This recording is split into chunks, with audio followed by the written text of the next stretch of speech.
Hello दोस्तों, नमस्कार। मैं रोहित सिंह आपके अपने परिवार यूट्यूब चैनल एसके थॉट्स पे आपका बहुत बहुत स्वागत करता हूं। दोस्तों मैं आप लोगों को राजनीति शास्त्र पढ़ाऊंगा और राजनीति शास्त्र के बारे में काफ़ी सारी चीज़ें बताएंगे हम। राजनीति शास्त्र है क्या दोस्तों, ये सब चीज़ें हम जाने। राजनीति शास्त्र होता है क्या?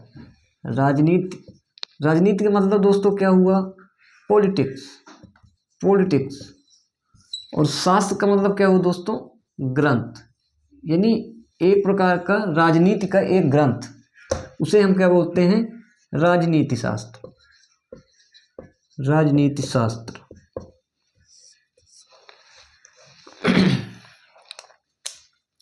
दोस्तों राजनीति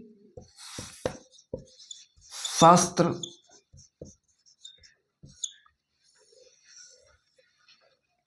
राजनीति शास्त्र का अगर हम देखें, केंद्र बिंदु होता है वो राज्य ही होता है, राज्य होता है। और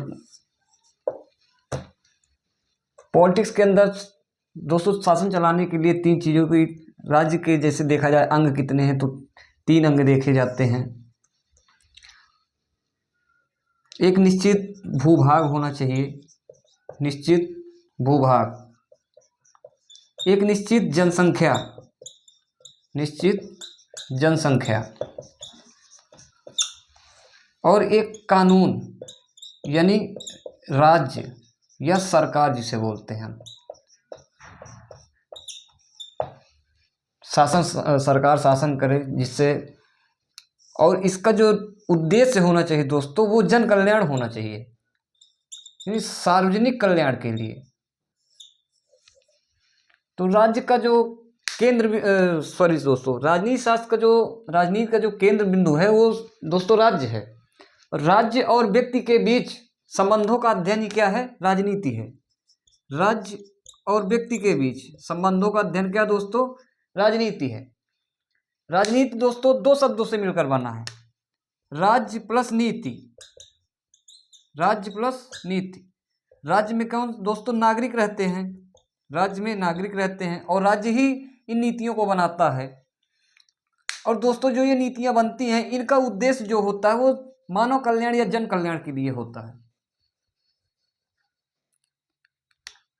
क्या होता है दोस्तों? राज्य में नीति होती है, राज्य ही नीतियां बनाता है और इनका जो मुख्य उद्देश्य होता है वो क्या होता है? जन कल्याण। मुख्य उद्देश्य जन कल्याण। अतः तात्पर्य ये है दोस्तों कि सार्वजनिक हित के विषय में किया गया कार्य ही क्या है? राजनीति है। सार्वजनिक हित के विषय में किया गया कार्य, हित के विषय में किया गया कार्य राजनीति है। राजनीति है।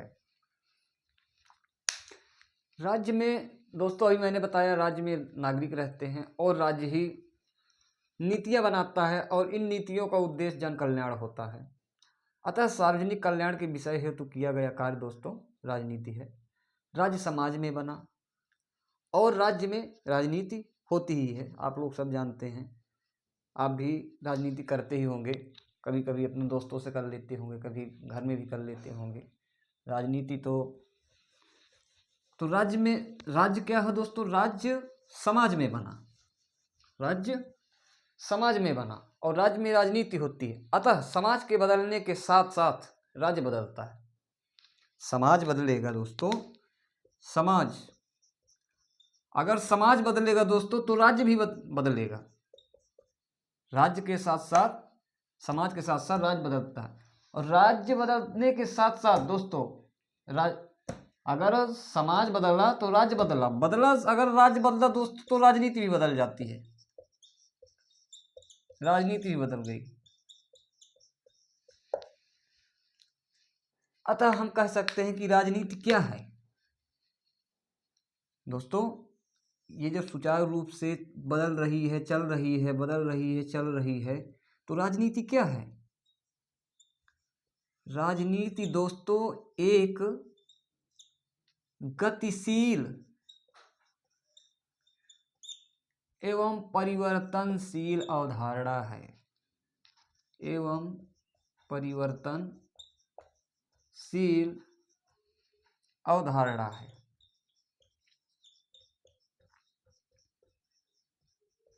ठीक दोस्तों, यही कारण है कि विकसित और विकासशील राज्यों की राजनीति में अंतर पाया जाता है। अगर राज्य के विकास के क्रम को देखा जाए दोस्तों, तो राज्य के विकास के जो क्रम है, राज्य के विकास के क्रम, राज्य के विकास के क्रम दोस्तों, पहले आया था कबीला राज, फिर दोस्तों आया था प्राच्य साम्राज्य, फिर दोस्तों आया था रोमन साम्राज्य,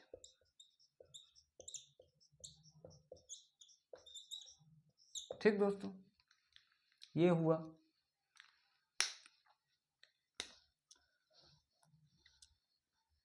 अगर देखा जाए दोस्तों, तो प्रारंभ से लेकर 5वीं शताब्दी तक प्राचीन काल के रूप में देखा जाता था, प्राचीन काल। इसके बाद दोस्तों 6वीं शताब्दी से लेकर 15वीं शताब्दी तक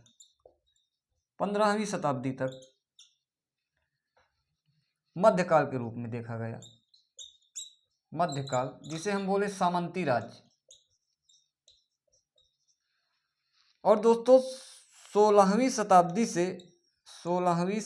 से अब तक जो चल रहा है, अब तक, इसे क्या बोलते हैं? आधुनिक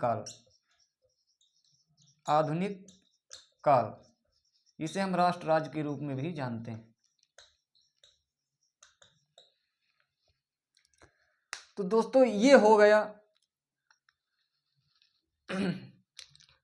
काफी सारे चिंतकों ने चिंतक किया कि राज्य क्या है, राज्य का स्वरूप क्या है, राज्य की प्रकृति क्या है, और व्यक्ति और राज्य के बीच में क्या संबंध है। तो स्वतंत्रता, अधिकार, समानता, न्याय को लेकर बताया गया कि राज्य और व्यक्ति के बीच में संबंध है। और दोस्तों यूनानी पहले ऐसे विचारक हैं जिन्होंने राजनीति शास्त्र का क्रमबद्ध एवं वैज्ञानिक तरीके से सुव्यवस्थित अध्ययन किया, क्योंकि जो राजनीति शास्त्र का जन्म हुआ था ना दोस्तों, वो यूनान में हुआ था। राजनीति शास्त्र का जो जन्म हुआ था वो यूनान में हुआ था, लेकिन इसका विकास साथियों यूरोप में हुआ था। कहाँ हुआ था? यूरोप में हुआ था। अब दोस्तों हम चिंतक के बारे में हमारा टॉपिक क्या है? पाश्चात्य राजनीतिक चिंतकों का इतिहास। क्या है? पाश्चात्य राजनीतिक चिंतकों का इतिहास।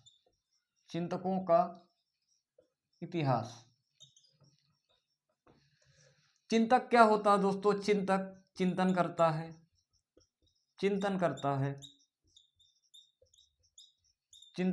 है, समयबद्ध रहता है,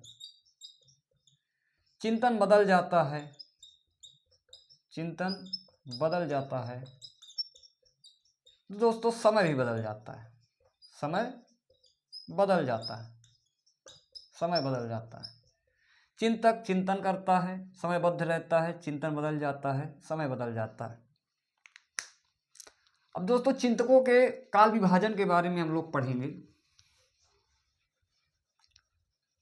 काफी सारे चिंतक आएंगे। अब प्लेटो, अरस्तु, माइकियावेली, हाब्स, लॉक, रूसो, संत अगस्टाइन, संत थॉमस रोज, एक्विनास, पापियन, बहुत सारे चिंतकों के बारे में पढ़ेंगे। क्योंकि हम लोग थिंकर पढ़ रहे हैं। दोस्तों क्या है, चिंतकों का काल विभाजन, चिंतकों का काल विभाजन, काल विभाजन, चिंतकों काल विभाजन जो हुआ साथियों, वो 3 प्रकार से हुआ। कितनी प्रकार से हुआ? 3 प्रकार से। पहला क्या है? प्राचीन काल, प्राचीन काल। दूसरा क्या है साथियों? मध्यकाल, मध्यकाल। और तीसरा क्या है? आधुनिक काल, आधुनिक काल।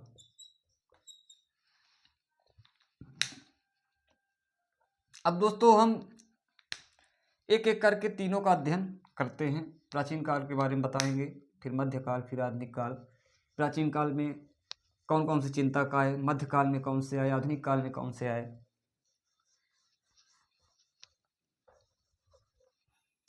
तो हेडिंग हमारी रहेगी प्राचीन काल, प्राचीन काल। इसको अगर देखा जाए साथियों तो ये प्रारंभ से लेकर 5वीं शताब्दी तक माना गया है। और प्राचीन काल का जो दृष्टिकोण था वो एक आदर्शवादी था। यानी प्रारंभ से लेके 5वीं शताब्दी तक, 5वीं शताब्दी तक, प्राचीन काल प्रारंभ से लेके 5वीं शताब्दी तक माना जाता था। और इसका जो दृष्टिकोण था दोस्तों, प्राचीन काल का जो दृष्टिकोण था वो एक आदर्शवादी था। दृष्टिकोण क्या था? आदर्शवादी, आदर्शवादी। यानी कहने का तात्पर्य हुआ कि प्राचीन काल का जो मुख्य उद्देश्य था वो एक आदर्श राज्य की स्थापना करना था, एक आदर्श राज्य की स्थापना करना था। प्राचीन काल के चिंतकों ने दोस्तों राज्य को जो है साध्य और व्यक्ति को साधन के रूप में देखा। प्राचीन काल के चिंतकों ने, प्राचीन काल के चिंतकों ने राज्य को साध्य और व्यक्ति को साधन के रूप में देखा, और व्यक्ति को साधन के रूप में देखा, साधन के रूप में देखा। ठीक दोस्तों। अभी प्राचीन काल के अंदर सिर्फ 2 ही चिंतक आते हैं दोस्तों, जिनका नाम है प्लेटो और अरस्तु, प्लेटो, अरस्तु। अब दोस्तों क्या आता? मध्यकाल आता है। मध्यकाल के अंदर हम क्या पढ़ेंगे?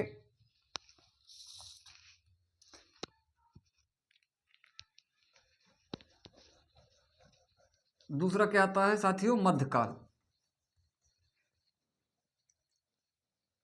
मध्यकाल क्या है? 6वीं शताब्दी से लेकर 15वीं शताब्दी तक मध्यकाल का बोलबाला था। और यहाँ सामंती राज्य का बोलबाला था। इसे धार्मिक युग माना जाता था। इसे क्या है? धार्मिक युग माना जाता था। धर्मराज की स्थापना करना इनका क्या था? मुख्य लक्ष्य था। धर्म राज्य की स्थापना करना क्या था दोस्तों? इनका मुख्य लक्ष्य था। और मध्यकालीन कुछ चिंतक के रूप में शामिल नहीं किया गया, इसको जो है बाद में हटा दिया गया। लेकिन कुछ चिंतक थे इसमें, जिनका नाम जैसे हम देखते हैं संत टॉमस,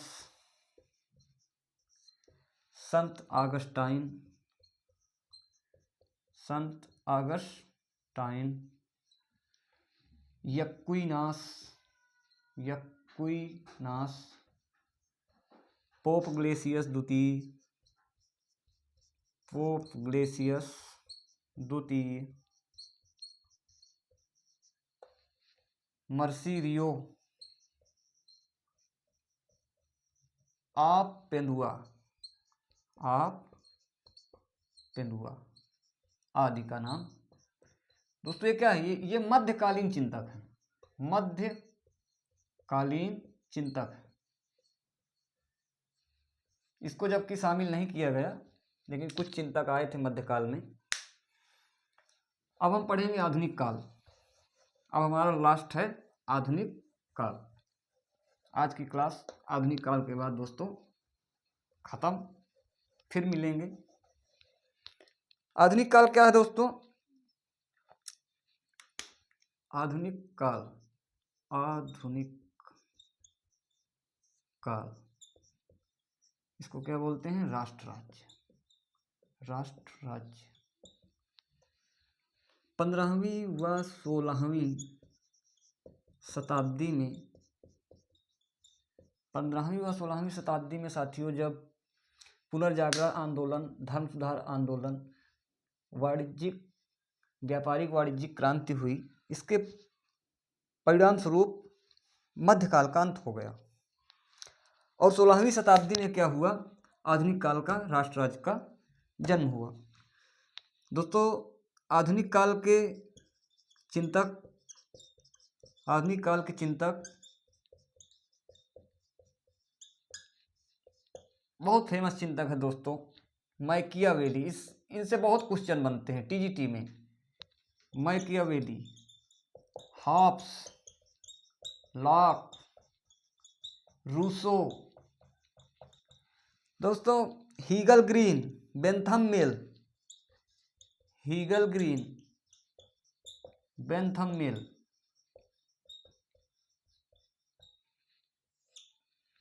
ये हो गए दोस्तों आधुनिक काल के चिंतक।